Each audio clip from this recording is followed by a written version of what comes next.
2019 की एक ठंडी शाम थी जब मैं और मेरी पार्टनर अपनी जिंदगी के सबसे बड़े ख्वाब को हकीकत बनता देख रहे थे। हमने अपनी पहली छोटी सी मगर खूबसूरत घर नमा दुनिया खरीदी थी। वो घर बहुत बड़ा नहीं था, ना ही कोई महल था, मगर हमारे लिए जन्नत से कम भी नहीं था।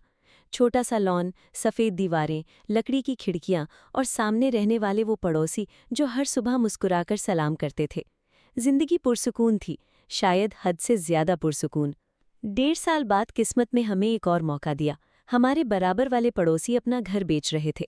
वो घर हमारे घर से कहीं बेहतर था। बड़ा गराज, लंबा ड्राइववे, जदीद बाथरूम और कुशादा कमरे। हमने फौरन फैसला कर लिया कि हमें ये घर लेना है। हमने अपना पुराना घर फरोख्त के लिए रखा और नए घर में शिफ्ट हो गए। चंद हफ्तों बाद हमारे पुराने घर के लिए कई लोगों ने दरखास्तें दी। उन्हीं में एक पोलिश मियाँ बीवी भी थे। वो सिर्फ अंग्रेजी बोलते थे, डच जबान नहीं जानते थे, मगर पहली मुलाकात में बहुत नॉर्मल लगे। नर्म लहजा, हल्की मुस्कुराहट और आम से सवालात। इस घर में सर्दियों में हीटिंग कैसी रहती है? करीब अच्छा सुपरमार्केट कौन सा है? हमें क्या मालूम था कि यही लोग हमारी जिंदगी को एक खौफनाक ख्वाब बना देंगे। शुरू में सब ठीक था, फिर कुछ हफ्तों बाद अजीब बातें होने लगी। कभी रात के 12 बजे दीवारों से जोर जोर की धमक सुनाई देती, कभी इतनी ऊंची मौसीकी बजती कि पूरा घर कांप जाता। कभी 3 दिन खामोशी रहती, फिर अचानक रात के अंधेरे में अजीब शोर।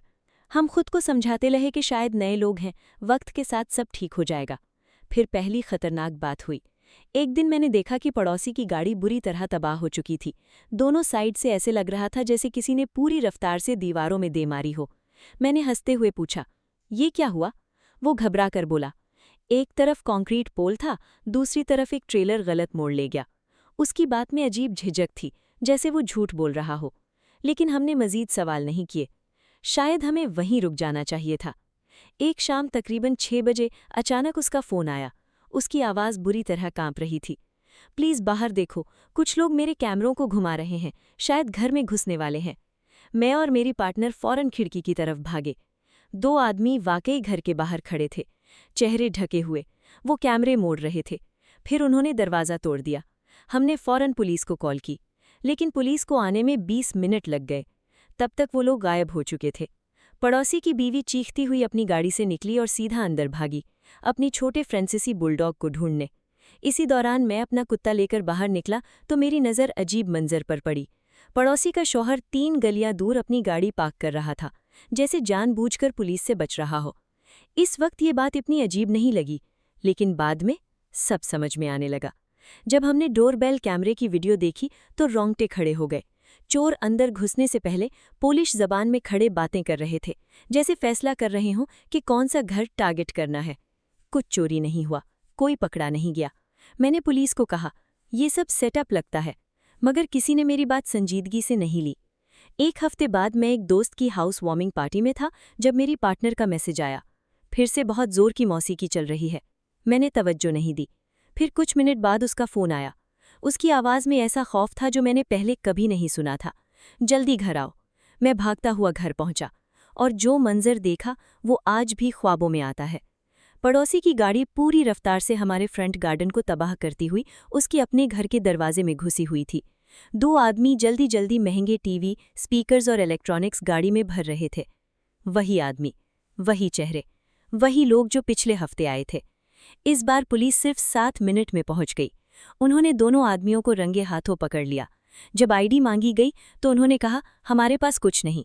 फिर अचानक एक आदमी ने पुलिस वाले की आंखों में देखकर कहा, मैं ही इस घर का मालिक हूं, और उसने हमारे पड़ोसी का असली नाम बताया।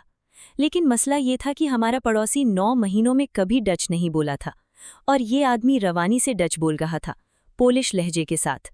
पुलिस को शक हो गया। अचानक उन लोगों ने गाड़ी भगाई और पूरी गली में खतरनाक पुलिस चेस शुरू हो गई। आखिरकार पुलिस ने उन्हें पकड़ लिया। लेकिन कहानी खत्म नहीं हुई थी। मेरी पार्टनर ने कहा, घर के अंदर अभी भी कोई है। पुलिस दोबारा अंदर गई और कुछ लम्हों बाद एक तीसरे आदमी को घसीटते हुए बाहर लाई। हम अभी अपने घर में पुलिस के साथ नुकसान की रिपोर्ट लिखवा रहे थे कि डोरबेल बजी। मैंने दरवाज़ा खोला और मेरे जिस्म से जैसे रूह निकल गई। सामने असल पड़ोसी खड़ा था, मगर वो पहचाना नहीं जा रहा था।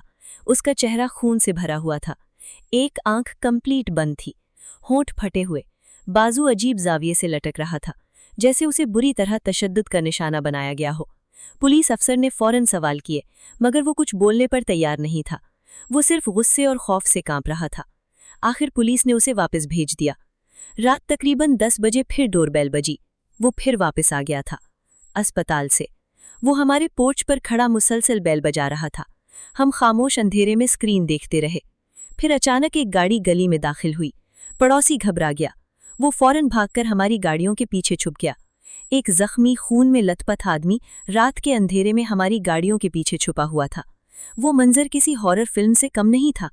गाड़ी रुकी, एक औरत बाहर निकली। वो उसकी बीवी थी। वो धीरे धीरे चलती हुई दरवाजे तक आई। फिर उसकी नज़र हमारे ड्राइववे पर पड़ी। उसने उसे देख लिया। हमने सांस रोक ली। हमें लगा अब शायद कत्ल होगा, मगर फिर वो औरत अचानक रोने लगी। ऐसा खौफनाक रोना जैसे किसी की रूह टूट गई हो। वो मुसलसल सवाल करती रही। वो आदमी खामोश खड़ा रहा। फिर दोनों गाड़ी में बैठे और चले गए। हमने उन्हें 3 दिन तक नहीं देखा। फिर सिर्फ बीवी वापस आई, अकेली। उसने अपना कुत्ता लिया और जाते जाते सिर्फ एक जुमला कहा, मुझे नहीं लगता मैं उसे दोबारा कभी देख पाऊंगी। आज तक हमें नहीं मालूम असल हकीकत क्या थी। नशीश, कर्ज, खतरनाक गैंग या एक ऐसी शादी जो मौत तक पहुंच गई। लेकिन एक बात मैं जान चुका हूं, कुछ राज ऐसे होते हैं जिन्हें जानना ही सबसे खतरनाक चीज होती है।